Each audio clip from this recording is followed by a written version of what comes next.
В эфире программа «Посредник» и наш гость, министр иностранных дел Олег Барцыц. Обсудим поездку делегации Абхазии в Сирию и Турцию. Будем говорить о презентации инвестиционных и туристических проектов. Олег Мсасович, мы рады вас видеть здесь, в студии «Радио Спутник». Спасибо, что с нами. Спасибо. Абхазская делегация принимала участие в Дамасской международной выставке в Сирии. Десятки стран и сотни иностранных компаний. Была представлена продукция республики, международный аэропорт имени Ардзинбаева, возможности морских портов, а также вообще туристический потенциал страны. Какая реакция у гостей выставки, у вас? Расскажите, пожалуйста, о впечатлениях общих. Впечатления прекрасные. Могу это сказать без стеснения. Ну, во-первых, два слова скажу о том, что из себя представляет Дамасская международная ярмарка, которая в 62-й раз состоялась недавно в городе Дамаск. Это наиболее значительное инвестиционное, экономическое, торговое событие региона. Но представлены страны не только из региона Ближнего Востока, а и довольно отдаленные страны в том числе. Но понятно, что это прежде всего весь арабский мир. Сегодня, после этих изменений, которые произошли в Сирии в декабре 2024 года, после падения власти Асада и прихода нового президента, новой команды и правительства, конечно, меняется климат по отношению к Сирийской Арабской Республике. Огромное количество стран, прежде всего арабского мира, и самые влиятельные государства, респектабельные и богатые, разворачиваются лицом к Сирии. Также заслуживает отдельного внимания позиция Лиги арабских государств. Лига исламских государств, Лига арабских государств – это влиятельная организация, которая объединяет, конечно, крупных игроков, как я уже сказал, влиятельные страны, и все они сегодня охотно идут на контакт с Сирией. Кроме того, значительную роль играет в международном сотрудничестве Сирии сегодняшней Турецкая республика. Это прям очень близкий, очень серьезный старший партнер для современной Сирии, для ее правительства. И мы это наблюдали в течение этих нескольких дней. Но присутствовали, конечно, и европейские страны некоторые, и, разумеется, Китай, Индонезия, Пакистан и другие крупные страны. Поэтому это гигантское пространство, это очень интересная атмосфера, это 48 стран-участниц и десятки тысяч людей единовременно на территории этих экспозиционных центров, которые объединены в одну территорию. Впечатления самые такие интересные. Наше участие было, не побоюсь этого слова, довольно ярким. Мы представили наш национальный павильон, и я особо благодарен тем людям, которые выполнили его. Это талантливые сирийские дизайнеры, которые, изучив специфику, изучив историю, погрузившись в наши эскизы, материалы из интернета, создали абсолютно аутентичное пространство, и это отметили все. Наш павильон был, не побоюсь этого слова, наиболее посещаемый среди практически всех стран. И поэтому, очевидно, в том числе его почтили своим присутствием высокие гости, представители истеблишмента Сирии, даже отец президента Ахмеда Аш-Шара поприсутствовал у нас, целенаправленно пришел к нам в гости, пообщался с нашими старейшинами, которые, это отдельная тема для разговора, наша диаспора, которые активно там присутствовали, беспрецедентно, я бы сказал. Огромное количество наших соотечественников, потомков махаджиров не только из Абхазии, а из братских нам народов Северного Кавказа массово присутствовали и поддерживали наше участие. Олег Мсасович, еще год назад были такие скептически настроенные голоса, которые считали, что, возможно, на паузу будут поставлены абхазо-российские отношения, но сейчас мы наблюдаем как раз наоборот, интенсификацию этого взаимодействия и то, что мы получили приглашение поучаствовать в такой солидной и серьезной выставке, это тоже говорит о высоком уровне доверия и интересу к нам, как к стране, к нашей экономике. Совершенно верно. Вы очень дипломатично выразились, на паузу поставлены. были совершенно апокалиптического, так скажем, характера прогнозы, когда говорили, что вот уже закрывается посольство Республики Абхазия, денонсируется акт признания государственного суверенитета со стороны Сирии в адрес Республики Абхазия. Но, как говорится, мы не собирались поддаваться унынию. Наоборот, была активизирована работа с посольством, с диаспорой. А диаспора, я вот говорил уже неоднократно об этом, и вчера говорил в интервью на телевидении, является существенным фактором во внутриполитической жизни сегодняшней Сирии. И, конечно, здесь нужно сказать добрые слова в адрес нашего посольства, наших дипломатов, которые работали, что называется, в поте лица. И добрые слова хочу сказать в адрес чрезвычайного полномочного посла Абхазии в Сирии Мухаммада Али Татажа. Сегодня все убедились, и члены делегации, в том числе нашей представительной, с какой самоотдачей и уровнем компетентности работают представители абхазского посольства в Сирии. Это обусловило и высокий уровень контактов, и такое яркое, не побоюсь этого слова, заметное представительство нашей страны на столь масштабном форуме. А что касается нашей экономики, понятна роль нашей диаспоры, работа нашего представительства. Вот с точки зрения экономики, потому что на этой выставке вы презентовали и потенциал с точки зрения экономики, инвестиций. Разумеется. Но речь шла не только об экономике. У нас была делегация очень разноплановая, я бы сказал. Я хочу, кстати, несколько слов отдельно сказать о членах делегации. В ее составе были и министр культуры Даур Вадимович Кове, министр экономики Теймураз Зурабович Миквабия, заместитель министра иностранных дел Ираклий Вахтангович Тужба и проректор АГУ Максим Харитонович Гвинджи. Все отработали как единая команда, всем очень благодарен. Были интересные очень контакты и по линии Министерства экономики. Наш министр обсудил возможности наших морских портов, номенклатуру тех товаров, которые могут быть поставлены из Абхазии в Сирию и, соответственно, продукцию сирийских производителей в Абхазию и через Абхазию, что особенно интересно сирийской стороне, на масштабный и дружественный для нас российский рынок. Об этом тоже речь шла. Также и на встрече с чрезвычайным полномочным послом России в Сирии Александром Владимировичем Ефимовым. Он прекрасно понимает конъюнктуру, которая складывается, в том числе экономическую и торговую в регионе, прекрасно знает страну, принял всю нашу делегацию очень радушно у себя в посольстве, за что мы ему благодарны. Поэтому я хочу сказать, что наша делегация работала с полной нагрузкой. Отдельную благодарность хочу высказать в адрес заместителя министра иностранных дел Ираклия Тужба, который уже третий визит отрабатывает блестяще и подготовительный период, и во время нахождения в стране визита, и также всех сотрудников, всех участников нашей делегации, которая была достойно представлена и достойно представляла нашу страну. Хочу сказать отдельно о культурном взаимодействии. Были очень интересные встречи с министром культуры Сирийско-Арабской Республики, и вот удалось с ним поговорить о конкретных предметных шагах, которые, скорее всего, произойдут уже в ближайшее время. Даур Вадимович Кове пригласил его на празднование нашего Дня Победы, и он, хотя и будет занят в эти сроки в других визитах, но обещал прислать представителей Министерства культуры, и договорились о культурном взаимодействии. Вообще планируется, что 2026 год при благоприятном стечении обстоятельств мы сможем в течение этого времени провести Дни Абхазии в Сирии и, соответственно, Дни сирийской культуры у нас в стране. Я думаю, это правильный, хороший шаг, который символизирует сегодняшние отношения. Удалось сохранить высокий уровень отношений. Конечно, этому способствовала поездка 2 месяца назад, когда я встретился с министром иностранных дел господином Асадом Аль-Шайбани.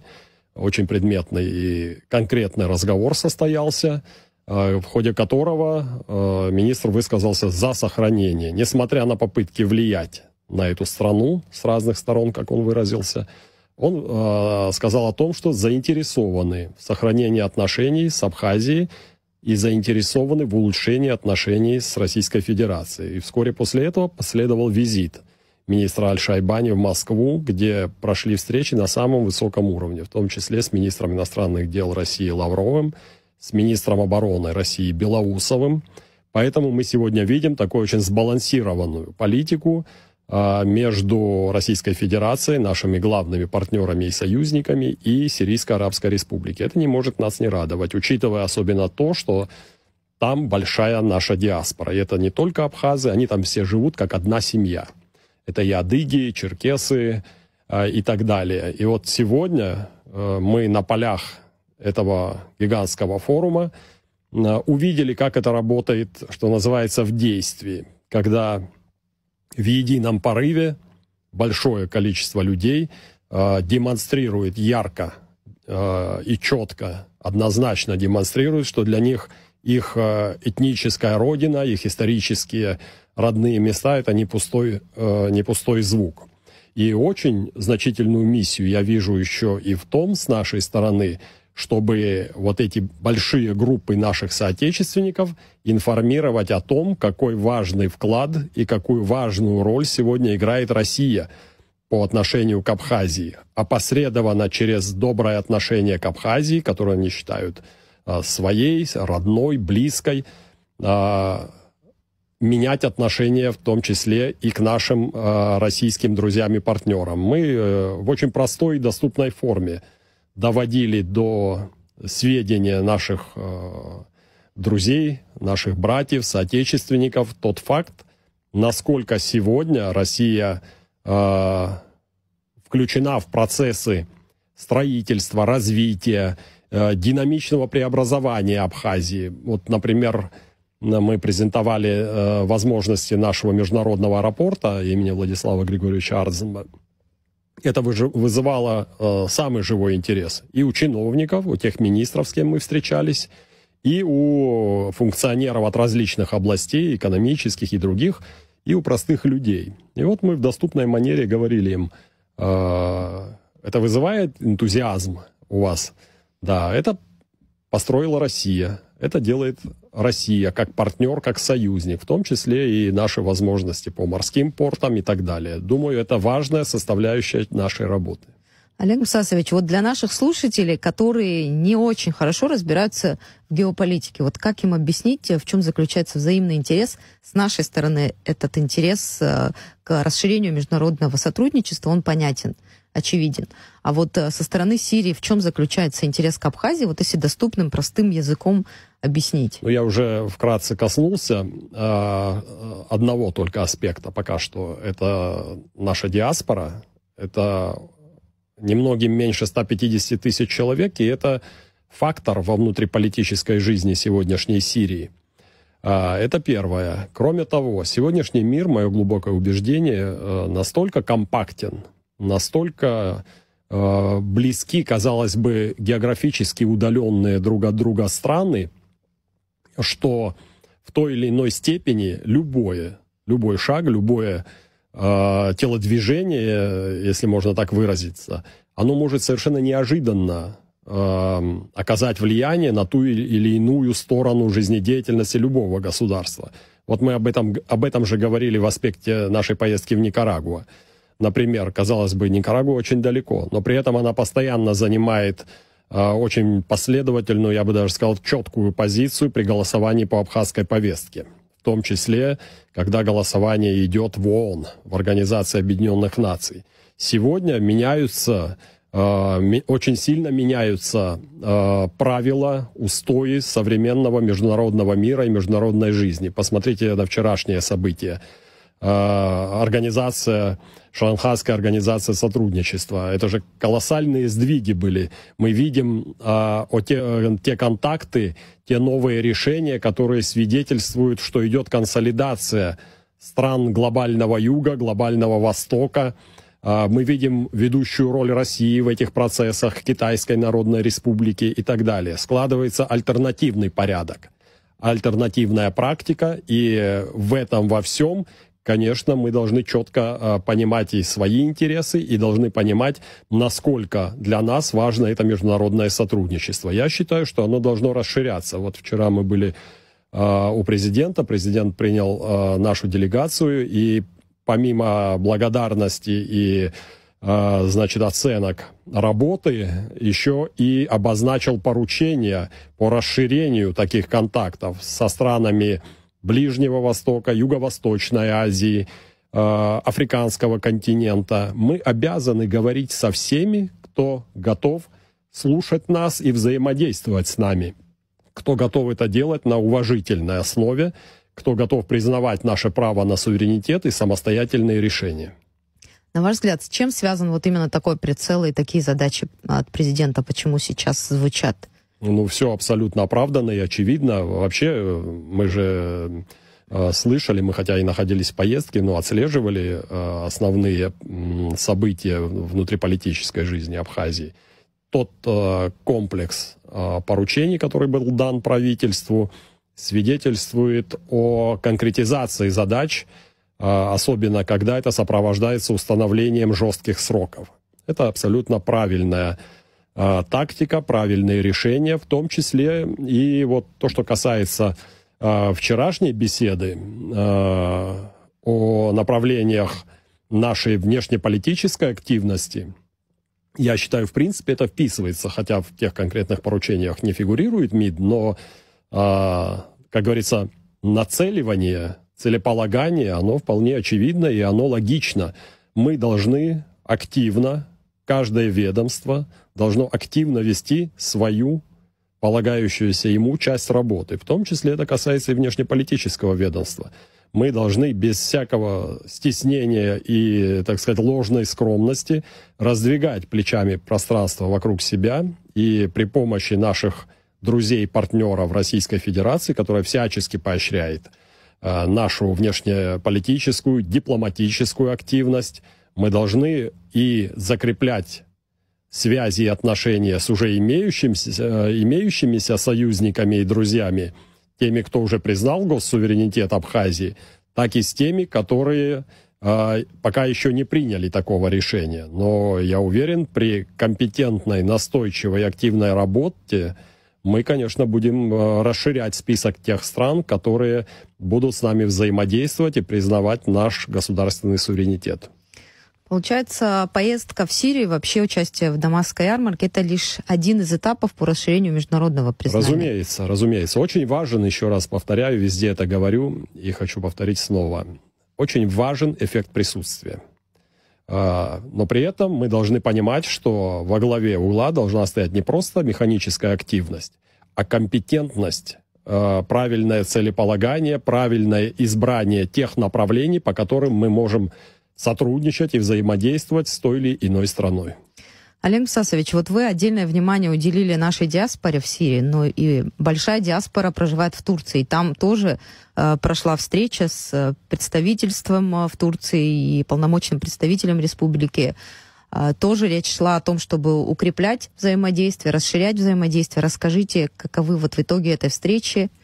Это также очень важное направление. Как известно, в Турецкой республике очень внушительная абхазская диаспора, также и большая адыгская диаспора, во много раз больше нашей. Но это зачастую это единое такое культурное, эмоциональное пространство. И работа с этой страной для нас также важна. Поэтому мы и проинспектировали работу и состояние дел, условия деятельности нашего полномочного представительства в Турецкой республике в Стамбуле. Наш полномочный представитель Ибрагим Авицба предметно и очень подробно рассказал о нюансах, особенностях, сложностях, достижениях и перспективах этой работы. Я считаю, что наше полномочное представительство – это важнейший фактор нашего присутствия среди нашей большой диаспоры. Задачи, кстати, во многом те же, о которых я сказал в отношении диаспоры в Сирии. Надо, чтобы как можно больше людей имели объективную информацию, складывали объективную картинку о сегодняшнем дне, о сегодняшнем политическом, экономическом, положении в Абхазии, чтобы они имели четкое представление о том, в каких условиях и по каким векторам идет развитие Абхазии. А оно, разумеется, сегодня невозможно без тесной кооперации, союзничества и партнерства с Россией. И вот, в принципе, наше полномочное представительство ведет и в этом направлении работу. И также мы еще раз подчеркнули и дали поручение продолжать эту работу на этом треке, на этом направлении. Я считаю, что те отношения, которые сложились у нашего полномочного представительства и с диаспорой, и с множеством, подавляющим большинством дернеков в Турции, а также с посольством Российской Федерации в Турецкой Республике и с Генеральным консульством России в Стамбуле, это как раз и есть тот симбиоз, который нам необходим для того, чтобы выстроить сбалансированную политику.